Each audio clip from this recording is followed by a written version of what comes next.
Hello, my name is Russell Clevenger, and this is my sprint review video for Milestone 1.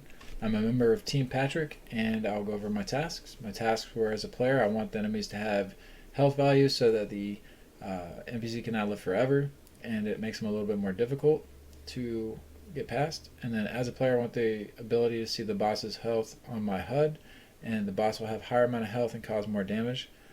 As a player, I want the NPCs to have an attack so that the NPCs can cause a threat to the main character. NPCs will have a specific amount of health and damage. As a player, I want the enemies to go back to the original location when they lose sight of the player, uh, and only chase the player when they're in viewing distance. Okay.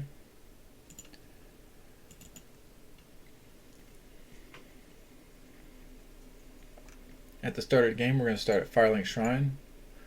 Alright, this is the placeholder for Firelink Shrine, and it's going to lead to the Catacombs, which is just north of the Firelink Shrines. Alright, when we first get into the level, you'll see two NPCs. One's going to be ranged, and one's going to be melee. This is a special melee, as he can chase the player over obstacles, which the other melees and the other NPCs cannot.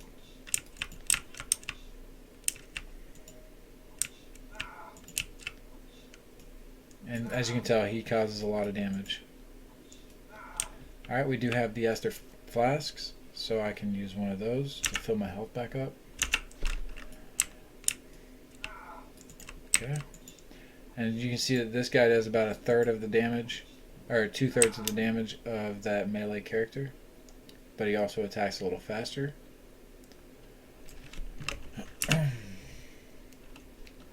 Okay, here's another melee character.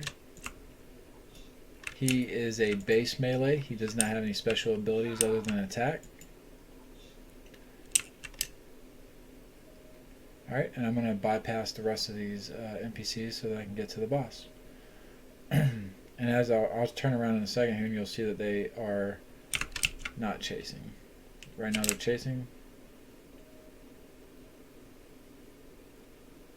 And they should stop. And yep, they have stopped.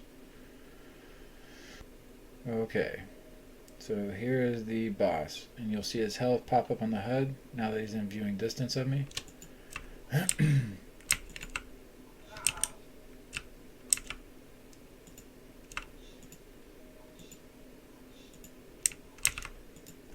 Okay, and as you can see, he switched to phase 2, which made him turn blue. In the future, he's going to have different types of arrows, probably a volley of arrows. And then once we defeat the boss, we'll be able to finish the level. So we can come up here and pick up a sword and a shield. So if you go to your inventory, you can list the sword and shield into the location that they're supposed to be in, and it'll equip them for you. And that ends my video. Thank you very much for watching.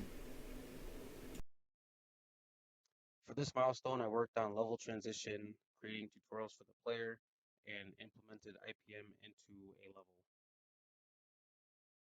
As a player, I want to know when I have completed a level so that I may move on to the next. Completion criteria: a level complete message will display on screen for player when win condition is met. Level transition will begin after a short delay once message is displayed. Create a trigger a player can enter to travel to different levels, and create a volume that triggers win condition when boss is defeated. That will appear at the very end of the level, but the first one can be seen right after we load into Firelink Shrine.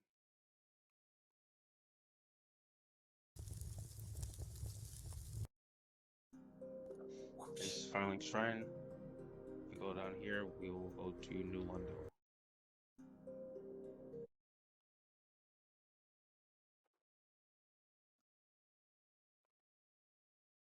As a player, I want to see a quick guide for player control so that I may learn how to play.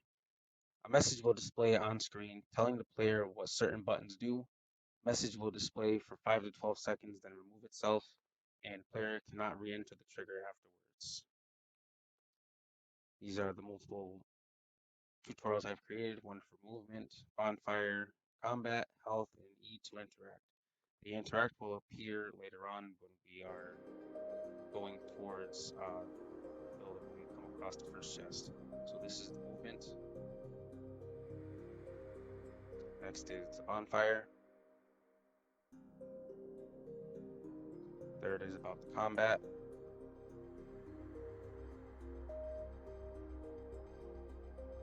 After on the bridge, we'll get a health and stamina.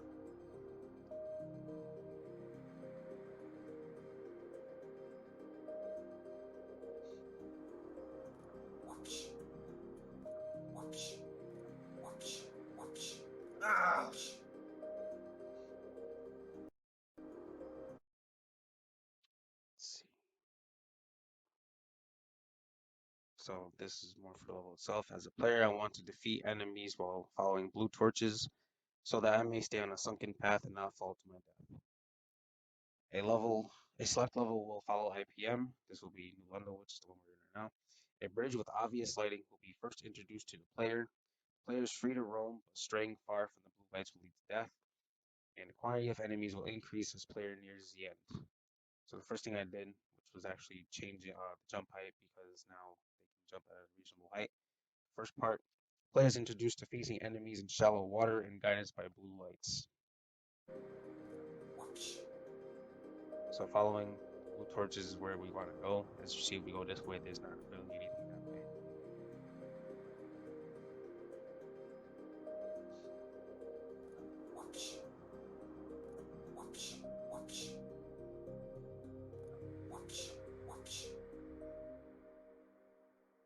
After that, we come across the sunken path, which is the second part. So a player will face more enemies on a sunken path. Player needs to follow blue lights to safety. And of course, fend off whoever attacks them. So going this way, you see that there's blue lights over there, but we can't reach it. So the player is inclined to run. We'll eventually see this blue light over here. So now we have to do more than just walk across a bridge. We have to follow these little rafts.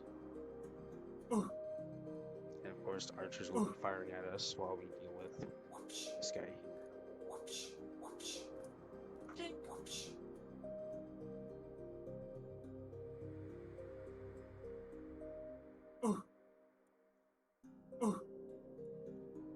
We're coming up on the E to interact tutorial that I mentioned earlier. This is the first chest.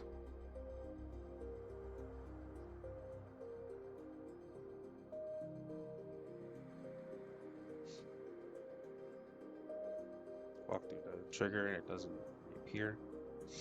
So now we're heading more through the practice part of this. There's more archers in the dark that we currently can't see, so I'm going to press U to heal myself using the Estus.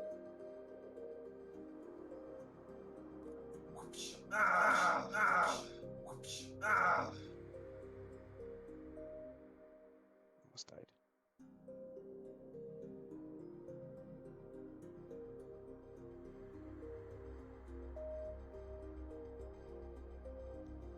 This is another chest that contains souls in it.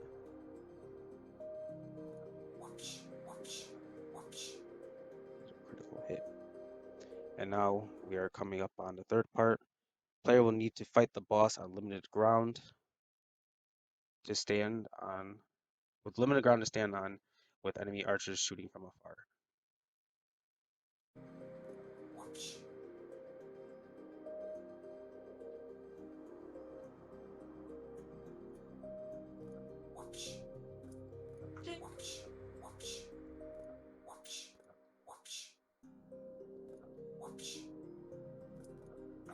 And upon him dying, usually by the time his body despawns, we enter the last transition back to Firelink.